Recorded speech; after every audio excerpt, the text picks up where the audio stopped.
Well, good morning, everybody. Today we woke up to news. So, first off, we do get a good look at this stage, and I will save this for the little stage analysis thing I'm doing with this map and Manta. It'll be similar to the Brine and Flounder review, just it'll also feature any redesign since the map's project is out, and at that time I had planned to do that, and so I didn't want to cover that twice. But the TLDR, this actually kind of looks maybe okay. The rail kind of goes left here, which has replaced the Great Path. The stage has changed a bit since the direct's gotten a bit worse, but pretty open spawn region, pretty solid paths, different routes through mid, even a bit of inkable walls. So it definitely looks like another step in the right direction, but we'll have to see when it comes out, and especially when we can judge the ranked mode layouts. This definitely looks like a Tower Clan Blitz layout, but again, that's all first impressions from this short video and not our opinions on the actual stage with all of its layouts out. So hold on for that video. Let's start with L3. So L3 in this game has been kind of in an unfortunate spot because it repeated Curling Bomb. And Curling Bomb is not only just not a great sub, but it doesn't really do too much for L3. The main things that like curling are things that could actually take advantage of the mobility. And I mean, L3 is not the fastest shooter, which is probably why it has it, but I don't know, this isn't exactly slow either, especially when you can normally stack run speed with it. Like, again, not as fast as other shooters, but not a big deal. And it sucks because this thing got Crab Tank, and Crab Tank is amazing. But because of Curling Bomb, and L3 of course being a bit worse of a main weapon than Splash as well, we haven't really seen anything out of L3. And luckily, players held out hope, because L3 has always consistently got Burst Bomb on its second kit. And even though it had Torpedo on the table turf card, or whatever happened there, it's got Burst Bomb back. And then you read further and it has Ultra Stamp! Woo! Now, I did predict this kit a while back. I did kind of think it would happen, because, you know, it just had Kraken in S1, got Stamped in 2, Burst returning sub. It's just if they're continuing the theme of merging a lot of the testing kits they've done for third kits and references, then it makes sense. And, well, I'll say this. If Stamp was an actual good entry tool special, you know, like they describe it in that line there, you know, if it was actually an entry tool that they seem to want it to be, rather, then I could definitely see it being something that works. I think actually, let me check Splatoon Yang. I believe even describes Stamp as being used to help get in. Splatoon Yang is an unofficial account trying to directly translate the Japanese tweets. And yeah, you can see if you get in close quarters covered, you could deter longer range opponents. So yeah, any theory that we've had about Stamp wanting to be an entry tool with the weapons on, I've said that before. Yeah, definitely trying to. The problem is, it's not. It doesn't actually block the damage well at all in one direction. Keep in mind, Kraken's going to be invincible from 4 of them, and so when you get in, this does not work, right? If you're actually on front, you die. Let alone if it's multiple weapons or long-range weapons or weapons that are actually shooting down so it hits you more reliably instead of shooting, you know, more upward at your head level, because that's where Stamp actually blocks better. It's harder for Stamp when it gets shot down like that. So, I mean, if they made the special good, I could definitely see it having its uses. But it's another case of, well, until the special is improved from the spot it's in, it's gonna be a problem. If they want this thing to be an entry tool, and especially if we're putting Kraken in the game, it needs to just be full up invincible from the front. Like, you should not be able to get shot through the Stamp at all when it's like this. The sides and back are still vulnerable, so it'd totally be fine design-wise. But it is way too vulnerable, and at this point, like, it's just on so many short to mid-range weapons, right? Like, this thing's on Sploosh, Luna, Inkbrush, Wiper, Mini, and now L3. Like, everything is short to not even breaking into mid-range. You gotta actually make it be the special that gets you in if you're gonna put it on weapons like this. Moving on.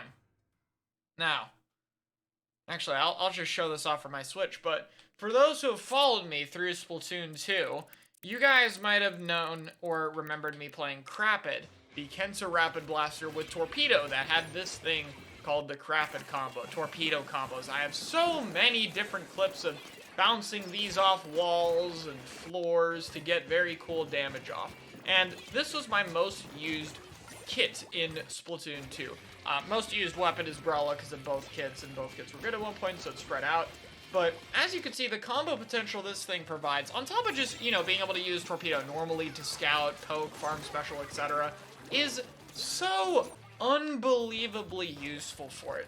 And it gives Rapid a fun, aggressive playstyle that it normally wouldn't really be able to use at all.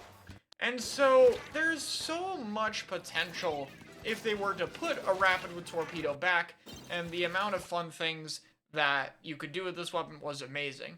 And waking up today, the good news is that, yes, they did give it Torpedo back to take initiative and attack from a distance. See this description here? They understand the idea of why Torpedo was good on it. And then they gave it Inkjet. Now, let's be honest here. If you look at the Rapid kit from Splatoon 2, it was good until the very end of the game's lifespan when Quad Shooter completely took over and there was a lot less midlines.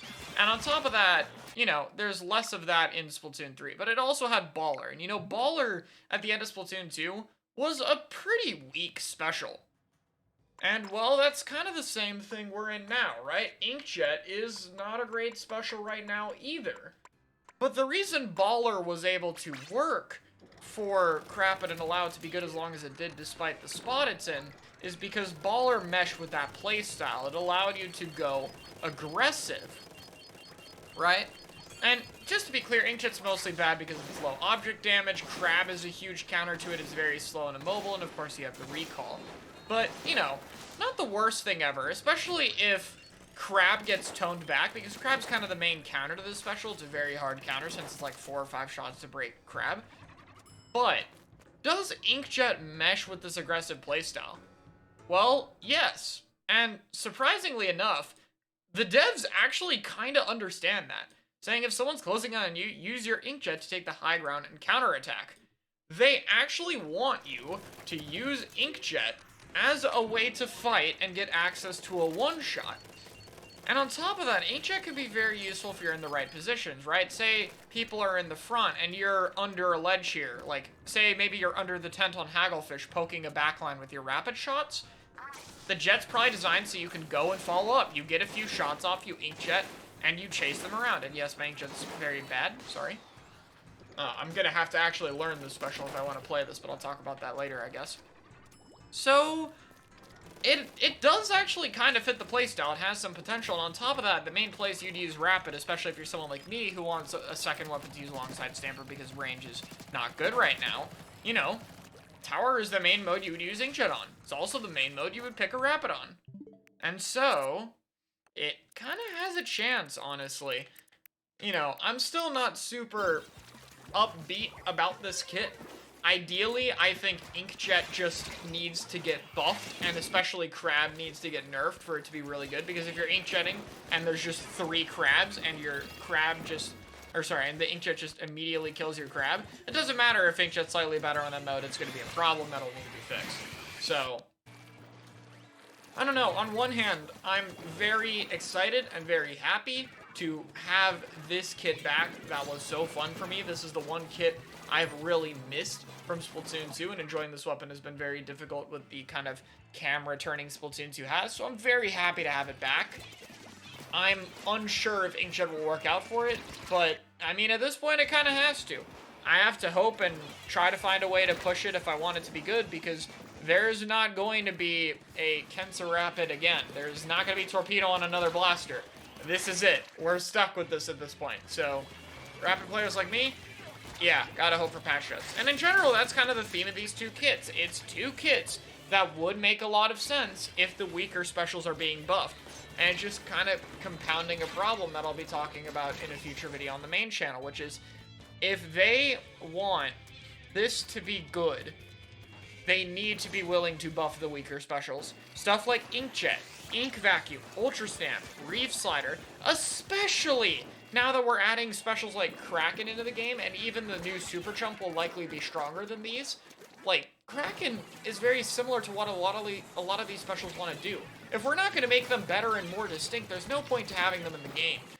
And so, I am very much hoping that happens. Do I think Inkjet will get buffed this patch? No. I think that they're going to use well, it was only on 2 weapons, so we don't know what was the problem, and because of that, not buff it. Maybe Stamp has a chance now that it's on so many weapons, but we'll have to see. But yeah, I will be a little bit optimistic. I think even if Crab isn't super nerfed and Inkjet isn't super buffed, that it will have a niche on tower control. And, well, that helps me out a bit to have a second weapon I can play, so, you know, I'll take that. But let me know what you guys think. I'll see y'all later.